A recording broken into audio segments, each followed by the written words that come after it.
St. Augustine's church stands on a windswept hill. It overlooks a desolate village. The church is old and crumbling. It has a dark past. The church was built in 1348. The Black Death ravaged the village that year. Many villagers sought refuge in the church. They believed it to be a sanctuary. They were wrong. The plague mercilessly swept through the church. Almost everyone inside perished. The church was abandoned for many years. People were too afraid to go near it. The memory of the plague lingered. It became a haunting reminder of death's grip. Whispers of strange occurrences began to circulate. People claimed to see lights flickering in the old bell tower. Could it be the spirits of the plague victims? Unable to find peace, years passed, and the church fell further into disrepair. The once majestic structure, a beacon of hope and faith, now stood as a mere shadow of its former self. Time had not been kind to St. Augustine's, and the elements had taken their toll. The walls, once strong and proud, now crumbled under the weight of neglect and abandonment. The roof caved in, and weeds grew through the cracked stone floor. Nature had begun to reclaim what was once hers, with vines snaking their way up the walls and moss covering the once pristine surfaces. The air inside was thick with the scent of damp earth and decay, a stark reminder of the passage of time. The once grand stained glass windows were gone. These windows, which had once told stories of saints and miracles, now lay in pieces on the ground. The vibrant colors that once danced in the sunlight were now reduced to mere fragments, scattered and forgotten. Jagged shards of colored glass remained. They were like broken rainbows, a haunting reminder of the beauty that once was.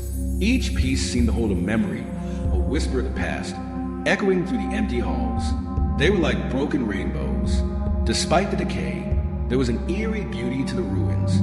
The play of light through the shattered glass created a surreal, almost magical atmosphere, as if the church still held on to a glimmer of its former glory. Despite its decay, a strange allure drew people to St. Augustine's.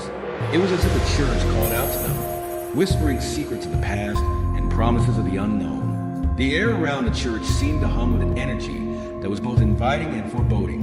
Some came out of curiosity, others seeking to connect with the supernatural. They were drawn by tales of ghostly apparitions and unexplained phenomena, stories of strange lights and eerie sounds that spread, attracting thrill seekers and paranormal enthusiasts alike. A handful of brave souls even dared to venture inside. They walked through the crumbling doorway, their footsteps echoing in the silence. Each step was taken with a mix of fear and excitement as they explored the darkened corners and hidden alcoves. Those who entered spoke of a cold, oppressive atmosphere. The temperature seemed to drop the moment they crossed the threshold, and a heavy silence filled the air.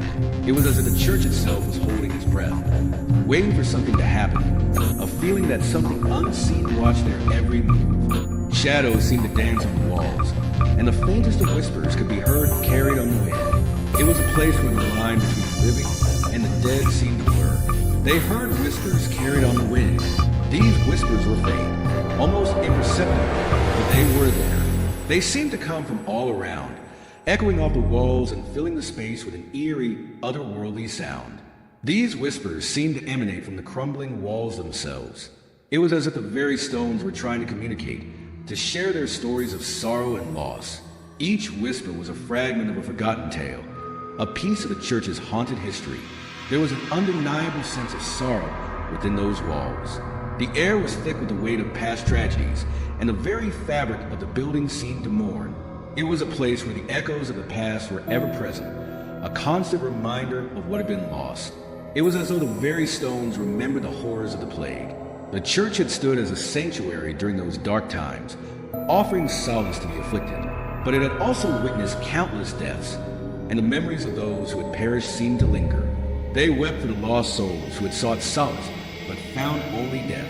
The walls seemed to cry out in mourning, their silent tears a testament to the suffering that had taken place within. St. Augustine's was a place of beauty and sorrow, a haunting reminder of the fragility of life.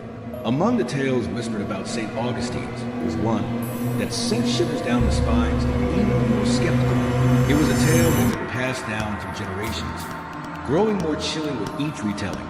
It was the story of a mysterious nun, a figure cloaked in secrecy and fear. Her presence was both a warning and a mystery. She was said to roam the church grounds at night, Her footsteps were silent, her movements almost ghostly, as if she were a part of the shadows themselves. This was no ordinary nun. Her presence was unsettling, a stark contrast to the serene and holy image typically associated with nuns. She was described as tall and gaunt. Her figure was almost skeletal, adding to the eerie aura that surrounded her. Her habit was tattered and faded. It looked as though it had been worn for centuries, untouched by time yet ravaged by it. The most unsettling detail was her face, or rather, the lack of it. It was obscured by a dark veil, a veil so thick and impenetrable that no one could see what lay beneath. No one had ever seen what lay beneath. The veil was a barrier, a shield that kept her true identity hidden from the world. Some claimed the nun appeared to be praying, her hands clasped together, her head bowed in silent reverence. She would kneel before the ruined altar, the once grand structure, now a decaying relic of the past. Others saw her drifting through the graveyard, her form barely visible in the moonlight, like a wraith haunting the resting place of the dead. She seemed to glide over the uneven ground. Her movements were fluid, almost as if she were floating above the earth. One thing was certain. Anyone who encountered the nun felt a profound sense of unease. It was a feeling that lingered long after she had vanished from sight. It was as if they had stumbled upon something ancient and unholy, a presence that defied the natural order of the world. Something not meant for mortal eyes. A glimpse into a realm that was both terrifying and fascinating, a mystery that would never be fully understood. Father Michael was the village priest. He had served a small, tight-knit community for many years, becoming a trusted figure among the villagers. His days were filled with routine tasks, conducting mass, offering counsel, and tending to the church grounds. Yet beneath the surface of this tranquil life, a shadow loomed. He had heard the whispers of the nun for years. The villagers spoke in hushed tones about the ghostly figure that haunted the old church, claimed to have seen it, while others dismissed it as mere folklore. Father Michael, a man of faith and reason, chose to ignore these tales. He dismissed them as mere superstition. After all, he had never encountered anything out of the ordinary in his years of service. The church was a place of peace and sanctuary, not a dwelling for restless spirits. Then one stormy night, he saw her with his own eyes. The wind howled through the village, and the rain battered the church's ancient walls. Father Michael had been preparing for bed when a frantic knock echoed through the rectory. He had been called to the church. The sexton, a loyal and diligent worker, had heard noises coming from within. His face was pale with fear as he recounted the strange sounds, whispers, footsteps, and the faint sobbing of a woman. The sexton had heard noises. He feared vandals were inside. The church had been a target for mischief before, but this felt different. There was an eerie quality to the sounds, something that chilled the blood and quickened the heart. He feared vandals were inside. Father Michael, though skeptical, could not ignore the sexton's genuine terror. Together they approached the church, the storm raging around them, lightning splitting the sky. Father Michael bravely entered the church alone. The storm raged outside. The heavy wooden door creaked open, and he stepped into the dark, silent nave. The air was thick with the scent of incense and damp stone. Lightning illuminated the stained glass windows. The vibrant colors danced across the walls, casting eerie shadows that seemed to move with a life of their own. Each flash of light revealed more of the church's interior, but also deepened the darkness in the corners. There, in the flickering light, he saw her. The ghostly figure of the nun stood near the altar, her form barely visible in the dim light. She seemed to glow with an otherworldly luminescence, her presence both ethereal and unsettling. The nun stood by the altar. Her head was bowed in prayer, her hands clasped together. She appeared to be in deep contemplation, oblivious to Father Michael's presence. The sight was both beautiful and terrifying. Her head was bowed in prayer. Father Michael froze. He felt a chill run down his spine. His breath caught in his throat, and he could not move. The reality of the apparition before him shattered his skepticism. He felt a chill run down his spine. As suddenly as she had appeared, the nun vanished. One moment she was there, and the next, she was gone, leaving only the echo of her presence in the silent church. As suddenly as she had appeared, the nun vanished. Father Michael was left alone in the silent church. The storm continued to rage outside, the wind howling like a mournful spirit. Father Michael was left alone in the silent church. The storm continued to rage outside. He was shaken to his core. The experience had left him deeply unsettled, his faith and understanding of the world forever altered. The storm continued to rage outside. He was shaken to his core. He could no longer deny the possibility of the supernatural. The nun's appearance had been too real, too vivid to be a mere figment of his imagination. He was shaken to his core. He could no longer deny the possibility of the supernatural. The nun's appearance had been too real, too vivid to be a mere figment of his imagination. Father Michael knew that his life and his understanding of the world would never be the same again. He could no longer deny the possibility of the supernatural. The nun's appearance had been too real, too vivid to be a mere figment of his imagination. Father Michael knew that his life and his understanding of the world would never be the same again. The sightings of the nun sparked numerous theories. Locals began to delve into the church's history, searching for clues to her identity. One name surfaced repeatedly: Sister Eleanor. Church records from the 14th century spoke of a young nun named Eleanor. She had been known for her kindness and devotion, tending to the sick and dying during the Black Death. Legend held that Sister Eleanor had made a promise to God. She vowed to remain in the church, to care for the sick, and to comfort the dying.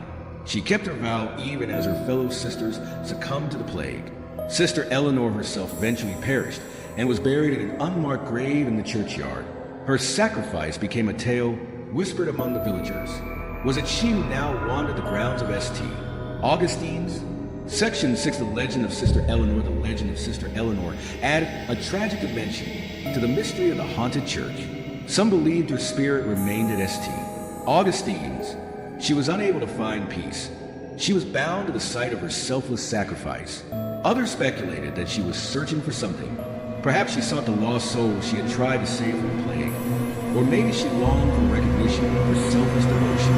Whatever the reason for her presence, the story of Sister Eleanor sent shivers down the spines of those who heard it, real ghost or hallucination.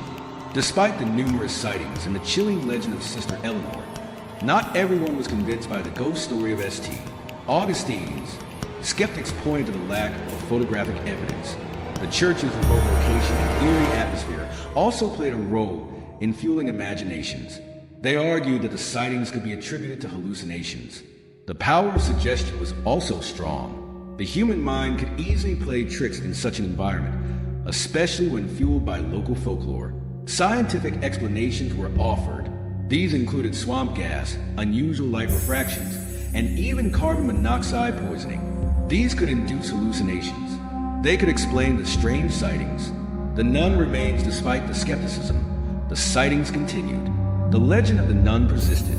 It continued to draw the curious and the terrified to St. Augustine's. Paranormal investigators flocked to the church. They hoped to capture evidence of the nun's presence. They used EMF readers, thermal cameras, and EVP recorders. They sought any sign of the spectral sister. While some reported anomalies in their readings, definitive proof remained elusive. The mystery of the nun endured. It became a source of both fascination and fear, an unanswered question.